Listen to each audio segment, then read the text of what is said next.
हेमंत जी अपना घर बड़े मन से बनवा रहे हैं, कोई कसर ना छोड़ी मकान बनवाने में। पूरी जिंदगी का ख्वाब जो पूरा हो रहा था उनका, बचपन से ही पुराने मकान में रहते हुए जिंदगी गुजर गई। अब अपने घर का सपना पूरा हो रहा था। सारा दिन मकान बनवाने की भागा दौड़ी में ही लगे रहते, पैसा भी अपने बजट से ज़्यादा ही लगाया। जैसे जैसे मकान पूरा होता जा रहा था उनके मन में और परिवार में खुशियां भी फैल रही थीं। अपने घर का सपना किसको अच्छा नहीं लगता भला। एक दिन जयपुर से उनके पिताजी के मित्र आए। उनके मकान पर निर्माण कार्य चल रहा था। जयपुर वाले सुभाष चाचा जी बनता हुआ मकान देखने के लिए आ गए। मकान को देखते ही सबसे पहले तो अरे इतना छोटा सा बनाया है, बस एरिया भी पास नहीं लग रहा। फिर अंदर छत को घूरते हुए कहते हैं, अब यह पीओपी नहीं चल रही, फॉल सीलिंग का ज़माना है। अब मेरी कोठी का इंटीरियर देखना, पूरा 1 करोड़ लगवा कर बनवाया है, 4 करोड़ में तैयार हुई है पूरी बिल्डिंग। और अपनी बड़ाई मारते रहें।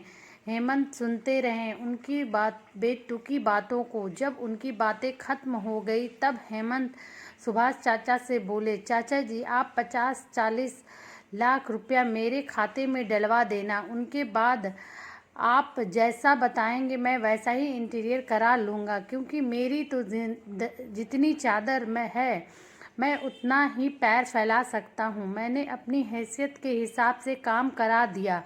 अब आपकी सलाह के हिसाब से काम करने के लिए पैसे भी तो चाहिए ना।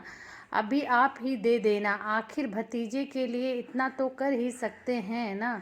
हेमंत की बात सुनकर चाचा शक पका गए। अरे कैसी बात कर रहे हो तुम?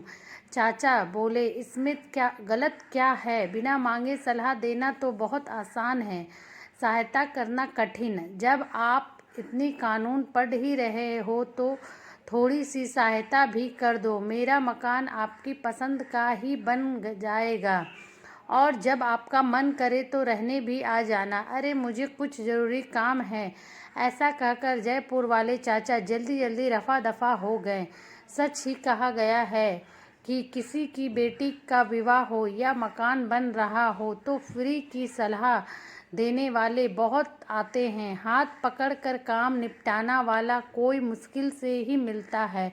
हिंदुस्तान में तो वैसे भी फ्री की सलाह का बहुत चलन है। क्या आपको भी कोई इस तरह की कभी कोई सलाह मिली है तो प्लीज़ मुझे कमेंट करके ज़रूर बताना।